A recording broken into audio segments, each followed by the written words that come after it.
इन्होंने एक ऑर्डिनरी से एक्स्ट्राऑर्डिनरी तक का सफ़र किया। जैसा कि आप जानते हैं, महात्मा के साथ साथ इन्होंने राष्ट्रपिता तक का सफ़र तय किया, जो कि एक साधारण व्यक्ति ऐसा नहीं कर सकता है। तो इन्होंने अपने लाइफ में बहुत कुछ ऐसा किया जो कि हमें सीखने योग्य है। इसीलिए आज मैं इन महान व्यक्ति का मैं आपको बायोग्राफी बताने वाला हूं, जो कि आपको मैं हिंदी में स्पीच दे रहा हूं। चलिए फिर देखते हैं महात्मा गांधी का जीवन परिचय। सबसे पहले हम देखते हैं महात्मा गांधी का जीवन परिचय। महात्मा गांधी भारतीय राजनीति में महत्वपूर्ण स्थान रखते हैं, लेकिन उससे भी पहले पूरा देश उनको जिस सम्मान की दृष्टि से देखता है, वैसा सम्मान ना किसी को कभी मिला है। ऐसे व्यक्तित्व वाली कई शताब्दियों तक मिलने की संभावना भी नहीं है। वास्तव में राष्ट्रपिता के सम्मान से सुशोभित महात्मा गांधी देश की अमूल्य धरोहर में से एक हैं।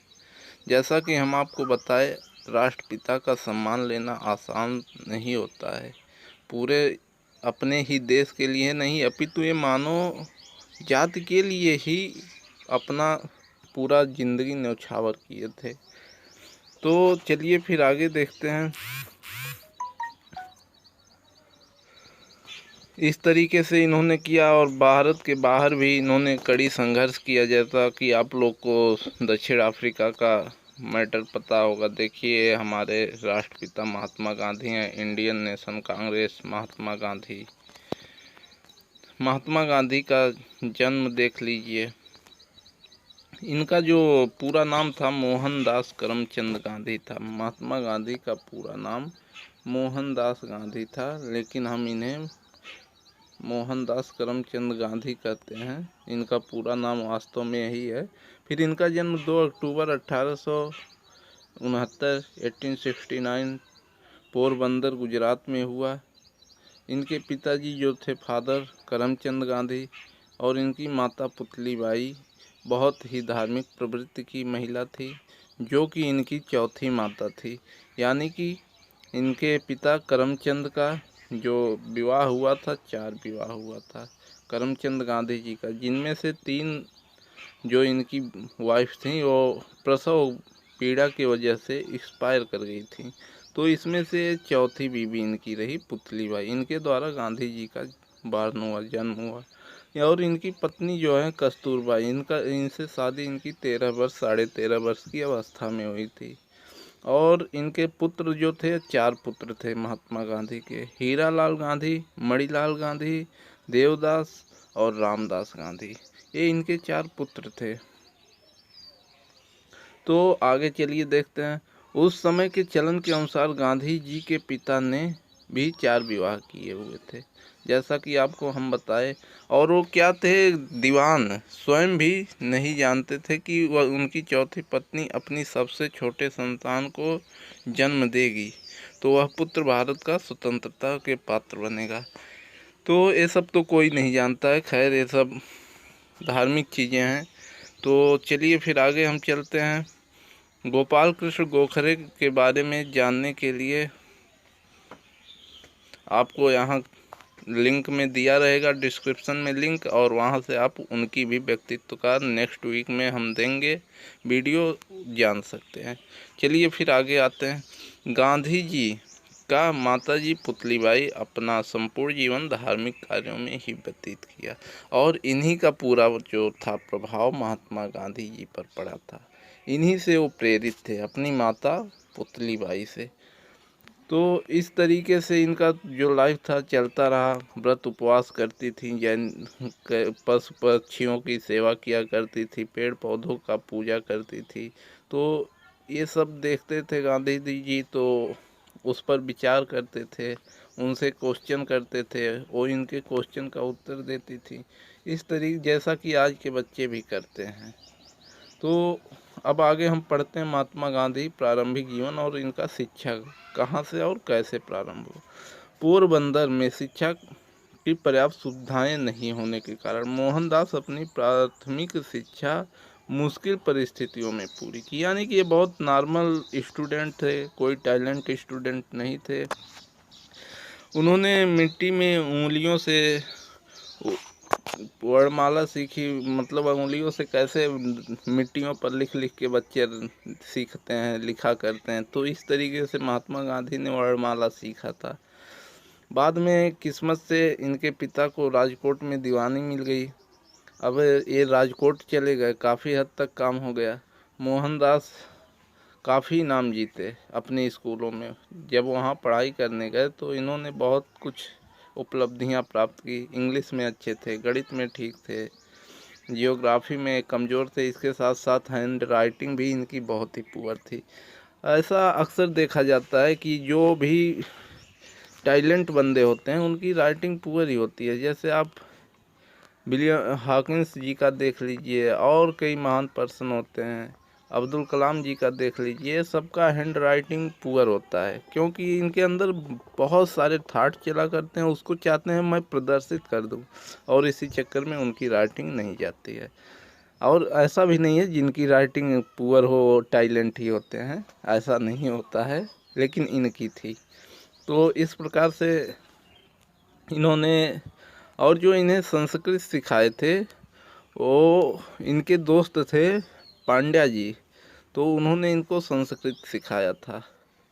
तो चलिए फिर आगे आते हैं। 1887 में गांधी जी ने यूनिवर्सिटी ऑफ बॉम्बे से मैट्रिक्स का एग्ज़ाम पास किया। इन्होंने मैट्रिक्स ऑफ बॉम्बे से यहाँ से इन्होंने पास किया मैट्रिक्स भावनगर। अब इन्होंने आगे का प्लान जो मैट्रिक्स पास करने के लिए बनाया, इसी दौरान उनका परिवार भविष्य को लेकर बहुत चिंतित था। हर कोई जब 12वीं कक्षा पास करता है तो उनके परिवार वालों को कई रास्ता दिखता है, किधर ले जाऊं अपने लड़के को। वहीं से कई शाखाएं होती हैं, वहीं से इंसान की सफलता का असली सफ़र शुरू होता है। तो इस तरह से उनके भी परिवार में उनके प्रति बनी थी कि क्या कराएं, कैसे, कहाँ से सफलता मिलेगी। तो उन्होंने, उनके परिवार जो बैचलर होने के कारण डॉक्टर का काम नहीं कर सकते थे, डॉक्टर बनना चाहते थे, लेकिन बैचलर परिवार से होने की वजह से वो डॉक्टर का काम नहीं कर सकते थे। ऐसा भी उस समय बांड था। तो इनके परिवार वालों ने सोचा कि इन्हें मुंबई में ही किसी ऑफिस में अधिकारी पद पर लगना होगा, तो इसके लिए उन्हें बैरिस्टर बनना होगा। ठीक है। और फिर आगे क्या होता है कि इन्होंने बैरिस्टर बनने के लिए बड़े खुश होते हैं, और फिर आगे चलते हैं, कई सपने देखते हैं, और इसके बाद में इन्होंने फिर 1988 में इंग्लैंड जाने का प्लान बना लेता है। सब चीज़ें नहीं बता रहा हूँ क्योंकि बहुत लंबा वीडियो हो जाने की वजह से कुछ छोड़ना पड़ेगा। तो इसी क्रम में गांधी जी का चलिए विवाह देख लेते हैं। Mahatma Gandhi married details. तो जैसा कि आप लोग जानते हैं, महात्मा गांधी जी का विवाह 1883 ईस्वी में 1883 ईस्वी में 13.5 वर्ष की अवस्था में इनका विवाह हो गया था, और जिससे डिस्टर्ब होने की वजह से इनको क्या हुआ कि पढ़ाई को स्थगित करना पड़ा। फिर आगे गांधी जी का साउथ अफ्रीका का सफ़र। अब इन्होंने इंग्लैंड में जाकर अपनी पढ़ाई की, वहाँ से लॉयर बन के आए, तो इनके साथ कुछ इंग्लैंड में भी एक्सीडेंट हुई जो कि आप लोग को बताने योग्य है। तो चलिए उसको बता देते हैं, जो कि इस PDF में नहीं नोट है। तो ये 1888 में 1888 में जाते हैं इंग्लैंड के लिए, सफ़र का बनाते हैं। तो इनकी जो माता होती हैं, पिता तो एक्सपायर हो गए होते हैं, तो इनकी माता इनके लिए एक शपथ तैयार करती हैं। कहती हैं अगर इंग्लैंड जाना है तो शपथ खाना होगा, क्योंकि उस समय समाज से इन्हें निष्कासित करने की धमकियां मिलती हैं। तो लोग दुखी हो जाते हैं, कहते हैं नहीं जाना होगा, लेकिन ये समझाते हैं अपने माता जी को, इनके भैया भी समझाते हैं, इनका सपोर्ट करते हैं। तो माता जी मानती हैं, लेकिन कुछ कंडीशन लगाती हैं। तो इन्हें अपने जैन गुरु के समक्ष और माता के समक्ष शपथ दिलाती हैं कि आप इंग्लैंड जाओगे तो मांस को नहीं हाथ लगाओगे, उसके साथ साथ मदिरा को नहीं हाथ लगाओगे, और इसके साथ साथ किसी लड़कियों की तरफ देखोगे नहीं। तो इन सब कंडीशनों के साथ इन्हें इंग्लैंड भेजने के लिए राजी हो गई। ये इंग्लैंड जाते हैं। तो ये अपने आप को स्वयं को तो सबके प्रति न्यौछावर कर देते हैं, अपने माता पिता के प्रति, कि मैं पूर्ण लगन के साथ इनका सेवा करूंगा, जो कुछ है इन्हीं में भगवान है। तो ये तो चाहेंगे नहीं कि मेरी माता का कोई कष्ट हो, उनका मैं सम्मान ना करूं। तो जाते हैं वहाँ पर, मांसाहारी का चलन होता है, ये शाकाहारी आर्डर जब करते हैं तो इनका बड़ा उपहास उड़ाया जाता है, मजाक होता है पूरा एक यूनियन में। यानी कि नेक्स्ट डे स्कूलों में भी इनका मजाक किया जाता था। तो इस क्रम में इन्होंने अपना पढ़ाई जारी रखा, कई दिन भूखों सो जाना पड़ता था, तो वहाँ पर पढ़ाई अपना जारी रखा। इस तरीके से उन्होंने वहाँ भी एक महान लेखक से कुछ सीखें ली, जो इनके लिए बहुत ही महत्वपूर्ण था। वो लेखक इतने महान थे कि वो सीखने के लिए बहुत इच्छुक रहते थे, उन्हें पहनने और खाने से मतलब नहीं रहता था। कुछ पहन लेते थे, पूरा एक कपड़े वो 4 साल 6 साल पहनेंगे, लेकिन सीखने को उन्हें मिले। तो इस तरीके के वो थे, तो उनसे भी ये प्रेरित हुए थे। इसी क्रम में वो फिर 91 में घर आते हैं।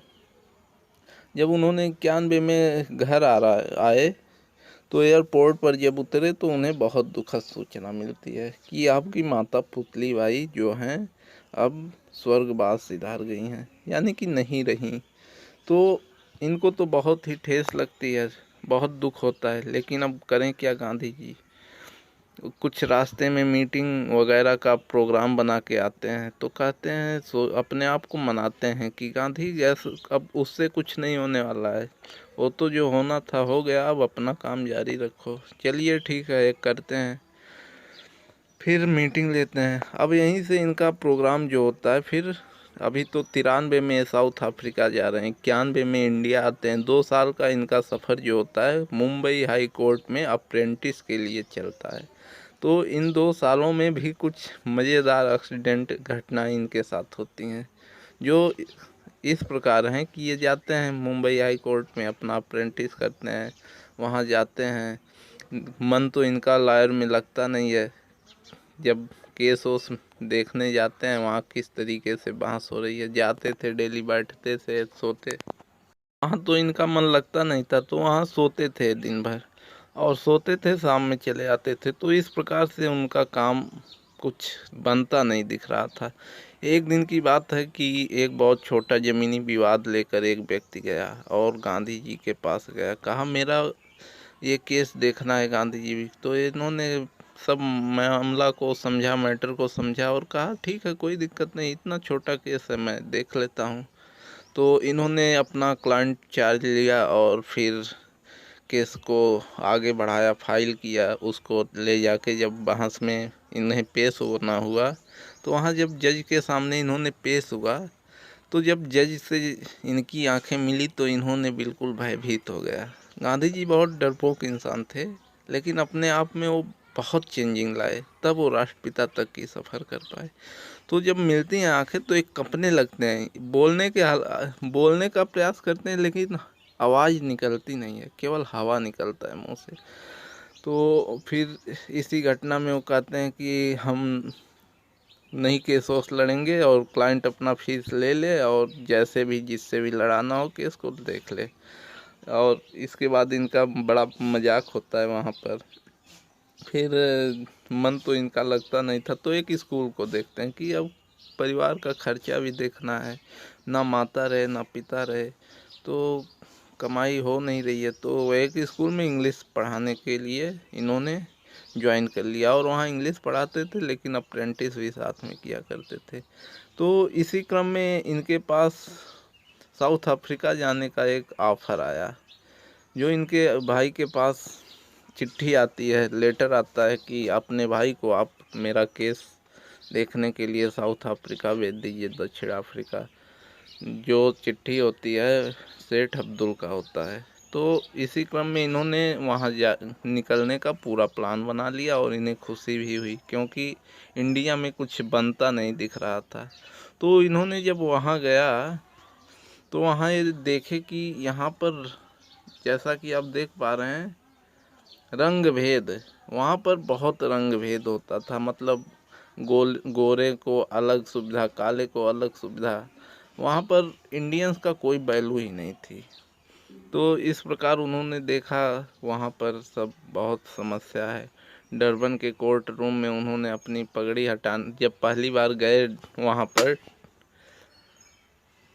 डरबन में, तो इन्होंने अपना बांधा हुआ था टर्बन पगड़ी को, तो कहा कि नहीं आप पगड़ी अपना उतारिए, ये क्या है, इस तरीके से नहीं। लेकिन वहाँ पर कुछ बहस हुई वहाँ जज के साथ, नहीं उतारे पगड़ी को और अपना केस को लड़े। मजाक भी बनाया गया, तो केस को वहाँ पर लड़े और इन्होंने जीता भी। फिर क्या होता है, 7 जून 1893 ईस्वी में इन्होंने ट्रेन ट्रिप के दौरान एक घटना घटती है जो इनके जीवन को बदल के रख देती है। सबसे बड़ी एक्सीडेंट इनके लाइफ की वही होती है, 7 जून 1893, 1893, 7 जून। तो इस घटना को जिंदगी बदलने के लिए काफ़ी मानते हैं गांधी। तभी एक अंग्रेज उनके फर्स्ट क्लास रेलवे प्लेटफॉर्म में बैठने पर आपत्ति की। अंग्रेज ने कहा कि आप फर्स्ट टिकट भले से आपको जाना होगा थर्ड टिकट में, थर्ड क्लास में। इस तरीके से बहस होती है। बहस होने के बाद आता है पुलिस वाला अधिकारी, इनको नीचे फेंक देता है, हाथ पकड़ के ढकेल देता है और उसके साथ इनका सामान भी इनके ऊपर फेंक देता है। इसी क्रम में इन्होंने केस को देखा और फाइनल किया। उसके बाद इंडिया आने का प्लान बनाते हैं। इंडिया जब आने का प्लान बनाते हैं तो उसी बीच क्या होता है कि वहाँ इंडियंस करते क्या थे आखिर। इंडियंस वहाँ आम, अमरूद, सब फ्रूट और सब्जियों को उगाते थे, जो कि अंग्रेज़ों के लिए और अफ्रीकन के लिए बहुत ही नया चीज़ें थी। तो इससे इंडियंस का इनकम भी बहुत अधिक अर्निंग हो जाता था, जिसको उन लोगों को देखा नहीं जा सका। और जब नहीं वो लोग देख पाए तो उन लोगों ने क्या किया कि इंडियंस के ऊपर टैक्स को अधिक लगा दिया। अब टैक्स को जब इन्होंने 20% लगा दिया तो गांधी जी इस पर एक यूनियन को बनाया और उस यूनियन में ऑल इंडियंस पर्सन का इन्होंने अध्यक्षता की। और इन्होंने जब अध्यक्षता उसका किया तो उसमें सब सब्जियों पर बांड लगा दिए, हम सेलिंग ही नहीं करेंगे, हम फलों को नहीं बेचेंगे। इसी क्रम में इन्हें सबसे पहली सफलता मिलती है कि ये टैक्स 20% से घटकर 3% पर आ जाता है।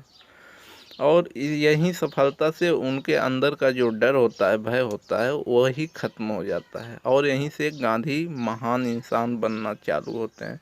बाकी अगले लेक्चर में हम आपको बताएंगे आगे का बात, और एक लेक्चर बनेगा तो उसमें आपको स्वतंत्रता तक की पूरी बातें बताई जाएंगी। तो ज़रूर उस लेक्चर को देखिएगा। धन्यवाद दोस्तों।